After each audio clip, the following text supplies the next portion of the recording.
All right, guys, welcome to week 6. We're going to talk about alumni relations and athletics development.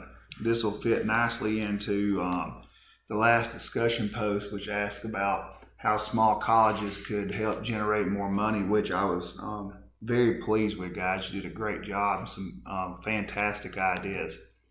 So, obviously, in athletics, expenses start to outpace revenues. So there's always a pressure to raise money, and it often kind of goes with how the economy goes.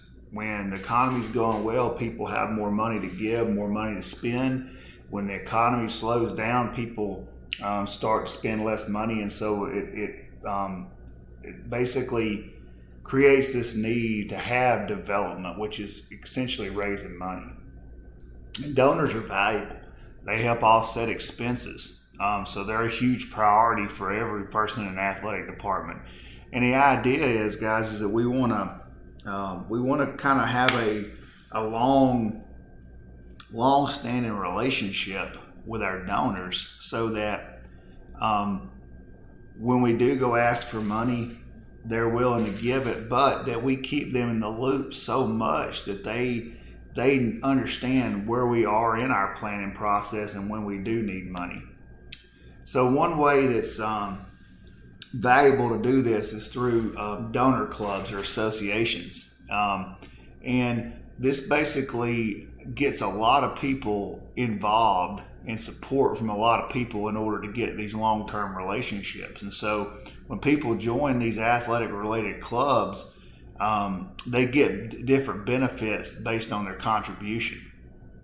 And so, for instance, for a lot of places, particularly with football, the more money you give, the lower down your seats are in the stadium. And so one of these don't have to be major big time money that you have that goes into this, guys. It can be a small amount of money.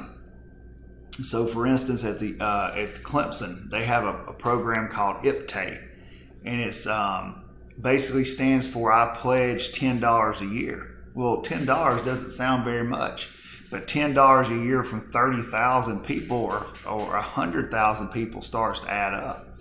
So what schools have to start to do is they have to start to learn to widen out who they're asking for money. They can provide current students with benefits to give money. So in other words, give them things that they don't have access to now in order for them to donate money. Getting young alumni, people who've just graduated, going out and got their first job, getting those people in this process already of giving back to the university. And in particularly former student athletes, because a lot of them will have had the most fond memories of their institution.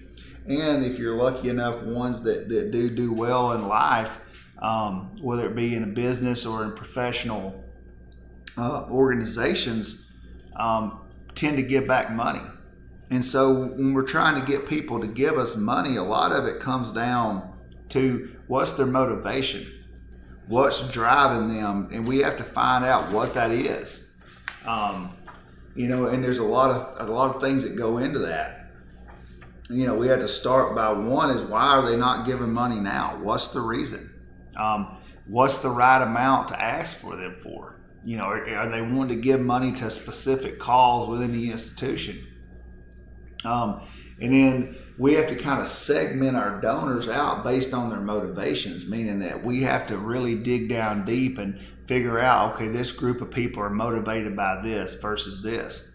And when it comes time to ask for money, we can't screw it up. We have to make sure we present them with the right project. If they're wanting to fund a project, we have to ask for the right amount, not too much, not too little.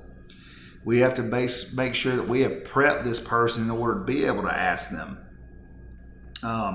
We have to make sure that we have the right people in there when we do ask.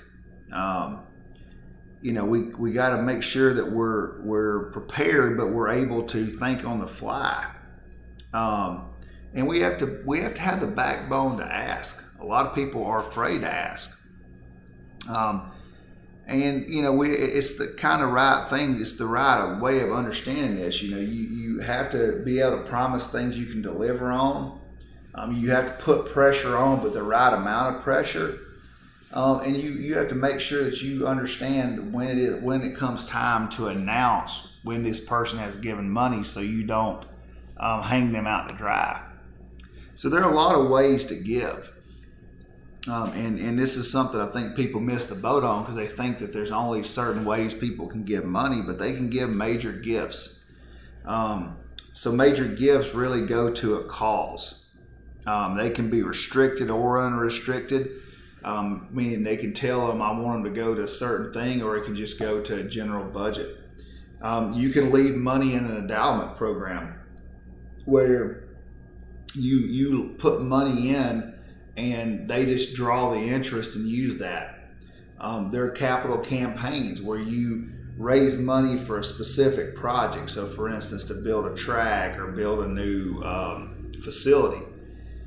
There's matching gifts or employee giving, where matching gifts, basically the employees have money deducted from their payroll, and that money goes straight to a donation. So for instance, I have money deducted that goes to the scholarship fund at Reinhardt. You can give money through real estate. You can have deferred plan giving, which means you have money that you're going to allot when somebody dies or in a will. And then you have all these deals with auctions, bricks, camps, stuff like that all raise money. And so there's not any one of them that's a perfect way to do things. It's a way of coming up with what's best for each segment of your population of donors. And so obviously we run into issues with fundraising. Money, when should money go to academics versus athletics? If we work with donors, do we give them too much influence? Will they determine like when coaches are hired or fired? The idea of naming rights, if somebody gives enough money, do we put their name on the building? Then you have to worry about, NCAA compliance of, are we going to break rules by allowing people to give money? Do we have to ensure that they're giving money to the right things? Then there's this issue of coaches fundraising. And this is an issue at all levels of, should coaches be involved in fundraising? Is there, do we have quid pro quo tied to fundraising? Meaning, do people benefit or players benefit based on family members giving money? And it all comes down to we basically have to keep trust. We have to do the right thing, and people want to give money. We have to give them a reason to give, and we have to deliver on what we promise them. So I look forward to hearing what you guys have to say. Thanks a lot.